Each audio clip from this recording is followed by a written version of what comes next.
Wow, what a game of rugby. Wales versus Fiji in Bordeaux, an absolute blockbuster, and I'm going to review that game right now in this video.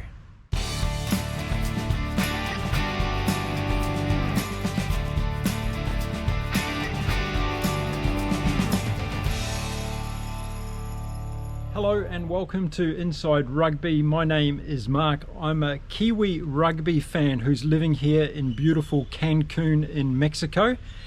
And my full-time job is I'm an ultra distance runner. Yes, I'm trying to become a world champion at ultra distance running in my age group.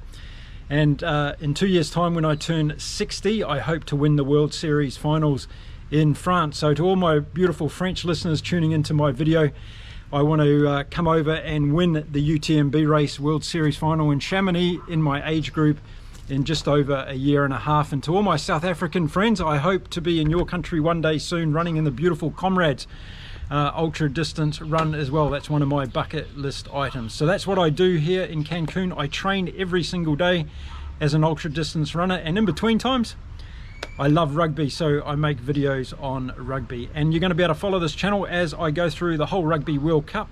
And also after that, I'm going to be continuing this channel talking about rugby games, events and activities all across the world. I'm going to start interviewing a few people as well, so you don't just have to listen to my voice all the time. Okay, so Bordeaux, and what a fantastic game this was set up to be between Wales and Fiji. Now, we got that sad news a couple of days ago that the fly half for Fiji, Caleb Muntz, was out of the Rugby World Cup with a terrible knee injury, and that was very, very sad. But my Fijian friends out there told me not to worry, there's plenty of cover for Caleb Muntz. So I was particularly interested to watch the game and see whether or not that number 10 jersey replacement was going to live up to the Caleb Muntz level of play. This was a clash between Wales, ranked number 8 in the world, Fiji ranked number 9 in the world, and it was always going to be an epic battle as we get this Group C or Pool C game underway in Bordeaux. The stadium was packed, the weather was hot again, and we were in for an absolutely epic game. And as soon as the game kicked off from Matthew Carley, the referee, everything went into high octane, and the Fijians showed exactly why we love this team so much and this country when they play rugby, whether it be in 7s or whether it be in 15s.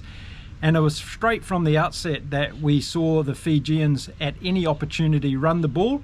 But the greatest insight for me in the first few minutes was that Wales was going to take them on and play an open, expansive game as well. Now, a couple of things that I was looking for as this game got underway was that Fiji is the most penalised team in world rugby. Yes, that is a fact. So it was going to come down to discipline for me and to see whether or not Fiji could keep Wales from kicking points and turning over possession into tries, because that was going to be a big factor. I think they did very, very well against England at Twickenham, Fiji.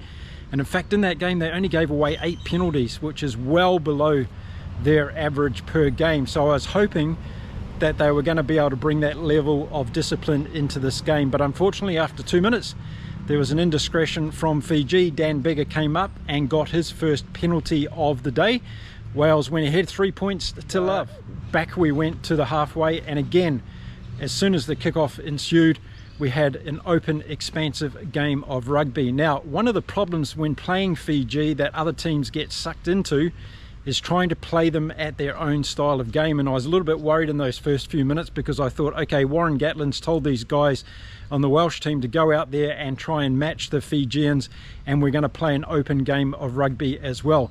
That's all very well and true if you're fit and it can last the 80 minutes. So it was going to be interesting to see if Wales was going to be able to do that. I thought Fiji started off a lot more open and expansive than they did against England, and this was a little bit of a surprise to me, because I thought they might bring a more structured approach, and maybe because they didn't have Caleb Muntz with his kicking and strategic kicking abilities, then they had to go to a different style of play. And I'd be interested to hear from the Fijian viewers of this video if that is a fact, because I think without Muntz there, that kicking option, to the detail that Muntz is able to do it, I'm very impressed by Caleb Muntz obviously, was taken away from Fiji, so they had to come in with a different strategy to this game. So just after Dan Beggar got that penalty goal, Fiji went on attack through a busting run through the middle again and got very, very close to the Wales line. Unfortunately, they conceded a penalty and Wales were able to clear it out. And again, at that stage, I was thinking, yeah, this could be a problem for Fiji this afternoon, as they indiscretion penalties at most pivotal times in the game might take it away from them. So Wales were able to clear their line and move back upfield, and ensuing attack got Josh Adams over for a brilliant try by Wales. They ran the ball both sides of the field and Josh Adams did a great job in getting over for a try for Wales. At that stage it was 8 points to 0 to Wales. Wales up 8-0 after about 6 or 7 minutes, and then finally Fiji got an opportunity to put points on the board. Tila got a penalty kick attempt, but unfortunately he missed it, and I was thinking again at that stage, if Caleb Muntz was on the field, it could have been 8 points to 3 to Fiji. But hey, if you can't kick penalty goals, you may as well score tries, and that's exactly what Fiji did just 2 minutes after that penalty attempt. And Wasia Nayakalivu, their fantastic captain, took a brilliant ball inside and went busting through the Welsh defence to score a fantastic try for Fiji. And boy, didn't the stadium in Bordeaux erupt when Fiji got that try. It was an absolutely fantastic atmosphere in that Bordeaux stadium. I don't know about you, but I would have loved to have been there. And if you are watching this video and you were in that stadium yesterday, why don't you drop us a comment and let us know what it was like, because it looked absolutely fantastic. So there we are, Fiji were on the board 8 points to 5, a fantastic try by their captain, and it was game on. At that stage, Lamani took the conversion attempt, so already Fiji had changed kickers and he was successful with the kick. So we had a 1 point game and Wales were in the lead 8 points to 7. Again, as the game took off, it was open rugby all over again, and we were going to see basically which team was going to run out of gas first, because it was a hell of a fast game and both teams were absolutely pushing the limit. I was very impressed, in fact, by both groups of forwards, I must say, in that first half, because they were going at each other, and there were some very, very big hits going in, not just from the Fijian side. The Welsh team were doing their hardest as well to put the Fijians to ground, and it was really, really working. Fiji got that first try and they got the momentum in the game, and it was only 3 minutes later that they scored a second try, a fantastic bursting run again through the Welsh defence, and this time Tega Valu went over for a brilliant try to Fiji. So by the time that the water break came in the first half of this game, Fiji were up by 14 points to 8, 2 tries to 1. It was a fantastic game already, and the crowd were on the edge of their seat. Matthew Carley was trying to keep the pace of the game going. There were quite a few indiscretions in this game, and I'm going to talk about some of them that may have changed the nature of this game as we go through the video. But at the break for water at 20-minute mark, it was 14-8 to Fiji. Then what turned out to be an absolute roller coaster of a game, with both sides having their periods of dominance. After that water break, Wales came back into it, got a penalty. Dan Beggar kicked that one, and we were back to 14 points to 11. And it seemed to me at that stage that it was a discipline of the Fijians that were potentially going to hurt them in this game, and they really had to watch out around the breakdowns. They were getting a bit lazy, getting caught, and Matthew Carley was penalising them every time they were too slow to get out of that ruck position. And I think it's fair to say that after that first water break, Welsh got the momentum going on.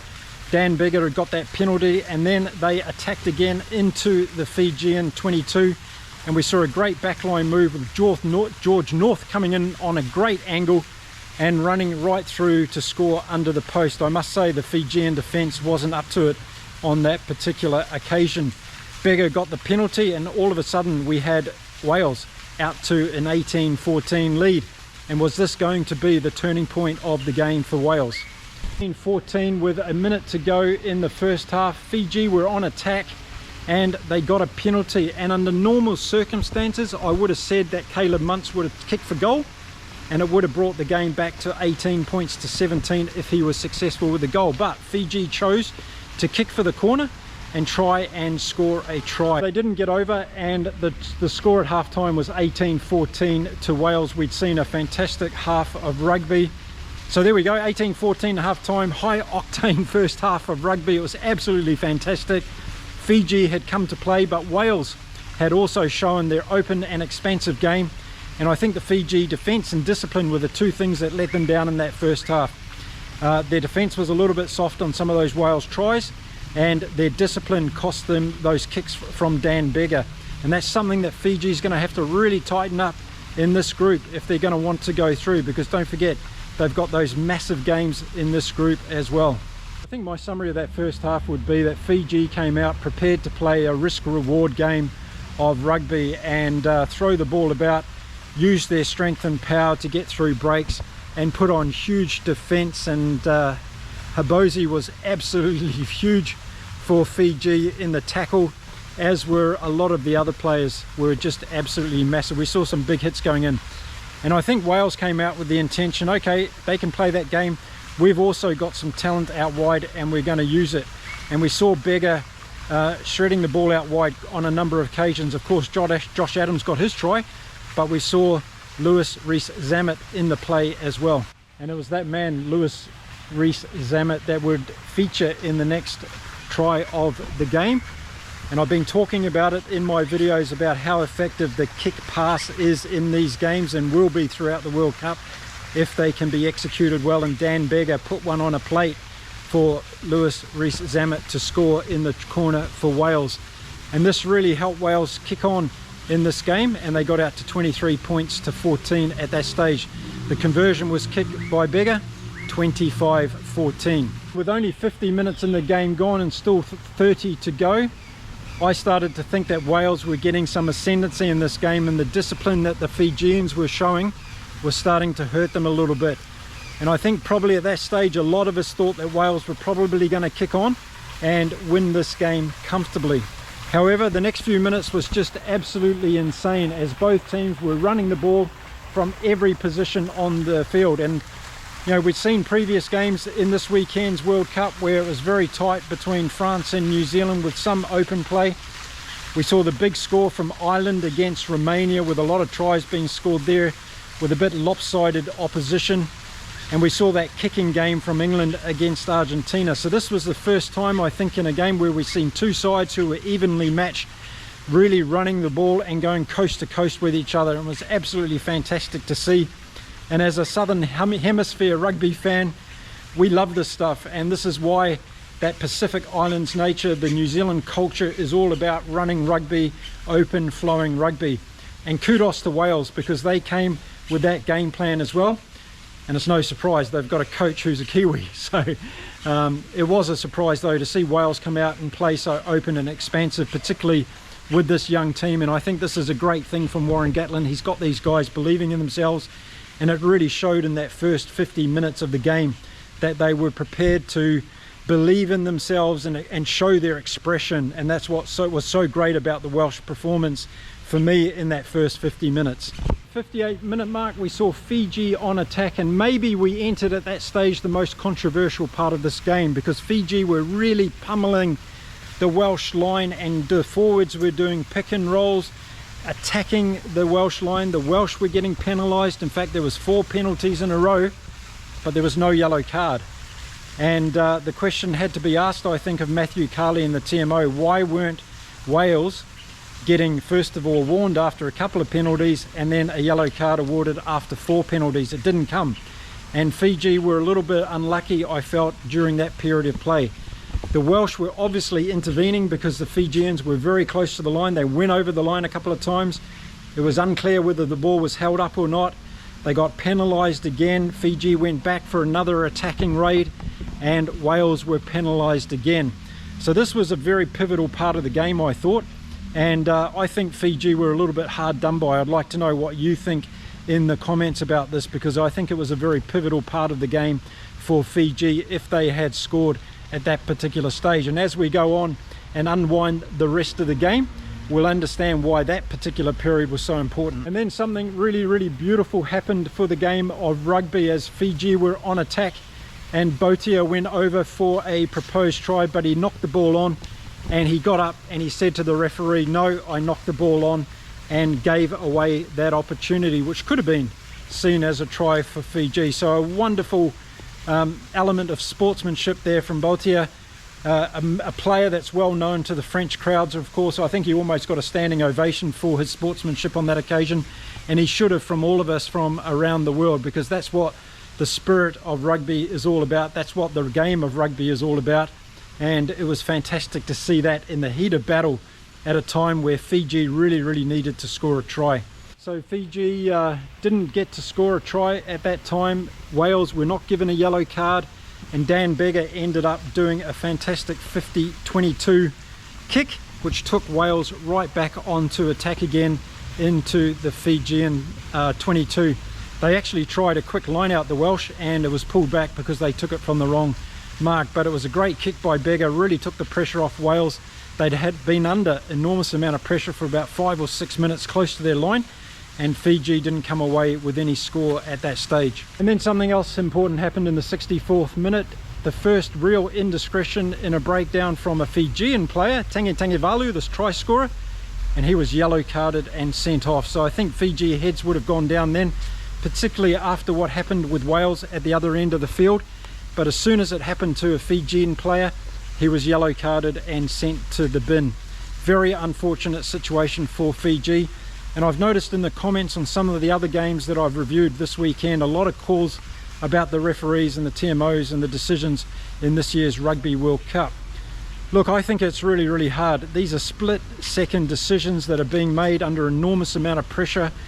The angles are very different to what you and I are seeing on television, and the referees have to imply the law as best they possibly can in that given moment. So I'm not making excuses for the referee. I'm just saying, how do you think you and I would go if we were put into that same situation? But it did seem to be a little bit of an anomaly there, with Fiji getting a yellow card straight away at that particular indiscretion, particularly after Wales had gone through 3 or 4 penalties beforehand, and no yellow card resulted. 1 minute after Tangevalu went off, Wales went over for a try, and it was Elliot D that scored the try. So a huge setback for Fiji at that stage, with them being on attack and putting a lot of pressure on the Welsh line. A great kick out by Dan Beggar for the 50-22, and then a couple of minutes later the yellow card happened and Elliot D scores a try for Wales. Beggar converts the try, 32 points to 14, 15 minutes to go, and at that stage it really looked like Wales had taken control of this Pool C game at the Rugby World Cup. But then a funny thing happened, because 2 minutes later, just after he'd come on the field, the Welsh player Domchowski got sent off with a yellow card. So all of a sudden we had 14 on 14, and I thought, wow, this could be game on, because Fiji could really exploit the extra spaces they'll now have in defence. So it looked like the last 15 minutes of this game were going to become quite interesting. Little did I know what was about to happen. And what unfolded next was perhaps some of the most amazing rugby I've ever seen in my 58 years on this life. It was just an incredible, pulsating 15 minutes of rugby, and I think that Welsh yellow card really got the wind up the Fijians and turned them into something extraordinary, because all of a sudden their scrum became too powerful for the Welsh, and they started winning and a lot of ball and pushing the Welsh forwards across the field. But more importantly, they made some fantastic breaks. They got back down into the Welsh 22 and started putting huge pressure on the Welsh at their goal line. It wasn't long before Fiji were rewarded, because in the 73rd minute, Joshua Tuiasova went over for a fantastic try to Fiji. A huge bouldering run from a few meters out. No one was going to stop him, and the crowd went absolutely ecstatic inside the Stade in Bordeaux. Fiji needed to get back into this game. So 32-19 became 32-21 once the conversion was kicked by Lamani, and it was game on, and Fiji knew it, and you could tell. It was almost from the kickoff that the Fijians got back into the offensive patterns again and pushed up towards the goal line of the Welsh, and they were rewarded just 5 minutes after that last try. And it was Maseki Doge that went over, the big prop, who scored a fantastic try for Fiji. The absolute stadium erupted again, and Fiji were going to take on Wales in the last couple of minutes of this game, and who knows what was going to happen. We didn't know what was going to happen last, that's for sure. So with 90 seconds to go, Fiji needed a converted try to win the game. Everybody in the stadium, except for those Welsh supporters, were wishing them on. It was a fantastic atmosphere. This game really brought this Rugby World Cup alive. It's exactly what we needed as the last game of the first weekend in the Rugby World Cup. The Fijians bullied their way down again into the Welsh 22, and they set up a fantastic play with the ball being distributed out to the left to their talisman Radraika, and the ball bounced in front of him. He went to pick it up and he knocked it on, unfortunately, with the line beckoning for Fiji to score a potential winning try in this game. And don't forget, they would have had to get the conversion over as well to do that. But unfortunately, that was the end of the game. The Welsh got rid of the that was the last play of the game, I should have said, and the Fijians came up extremely short, and everybody was devastated. But everybody was on their feet in the stadium in Bordeaux yesterday at the conclusion of that game, because they had witnessed one of the best Rugby World Cups games we have ever seen. And I just want to say, you know, I picked Fiji to win this game, and I think both teams won this game yesterday, and the game of rugby won this game yesterday. It was absolutely fantastic. As a neutral sitting here watching it, I was on the edge of my seat. It was absolutely captivating, and particularly after some of the other games we'd seen this weekend, I thought this was exactly the game we needed as fans of rugby to get us really truly ignited into this Rugby World Cup. So my hat goes off to both Wales and to Fiji for putting on a fantastic display yesterday. Yes, there were some questionable referee TMO decisions, and I'll let others talk about that and comment on that, but I want to applaud the 23 players from each team that contributed to this magnificent game of rugby yesterday. Not only for the stadium, the fans in the stadium, but for millions of us around the world that got to witness rugby played in its best style. Coast to coast running, defensive patterns huge and big from both teams, and players putting absolutely everything on the line for their country in their respective jerseys. And you've got to take your hats off to them for putting on that absolute spectacle. You know, Australia, Fiji and Wales in this Pool C, it's going to be an absolute epic struggle. Don't write off Fiji yet, because I think they're going to come back stronger because of this game. They were that close, and they're going to want to taste victory in this year's Rugby World Cup. And I'm pretty sure there'll be some Aussies that'll be pretty nervous right now, because if they bring that game against Australia, who knows what's going to happen. I hope Fiji are able to maintain the standard. Did they miss Caleb Muntz? Yes, indeed, I think they really did. And if Caleb Muntz was there, the outcome would have been different. There would have been some penalty kicks taken, and those extra 6 or 9 points probably would have made the difference at the end of the day, particularly that penalty attempt in the 39th minute of the first half. I think that was a pivotal decision when Fiji decided to go for a kick for touch and try and score a try instead of taking the 3 points and getting them closer to Wales at that stage. But we're not here to talk about would've, should've, could've. We're here to talk about what a fantastic game it was, and I want you to write in the comments what you thought of this game. Was it the best game you watched in the weekend? Did it get you absolutely thrilled about this year's Rugby World Cup? And what more could have these teams actually done to put on a spectacle of rugby? I think it was absolutely fantastic. So if you want to hear more of my reviews and talks about the Rugby World Cup, all you have to do is hit the subscribe button, give this video a thumbs up, share it with your mates, tell them that there's a Kiwi living in Cancun in Mexico who's making videos about the Rugby World Cup, and get them to come along and join our fantastic community right here on Inside Rugby. For participating in my channel, I just started this channel 8 weeks ago. I love reading your comments. I love that people are watching the channel from all over the rugby playing world, and also some countries that are currently not playing rugby. That really gets me excited as we see this great game of ours grow across the world. And I love reading your expert analysis as well, some of you, and talking about what your views and opinions are on these games. So please keep them coming, and let's build this fantastic rugby community across the world, built on respect. Okay, so if you're going to put a narky comment down there, think twice about it, or go away and do it on another channel, because this is all about respect for rugby players and the rugby community around the world. Okay, I'll leave you with that. I'll be back again soon with another video. We've got a few days off now before we see France playing Uruguay.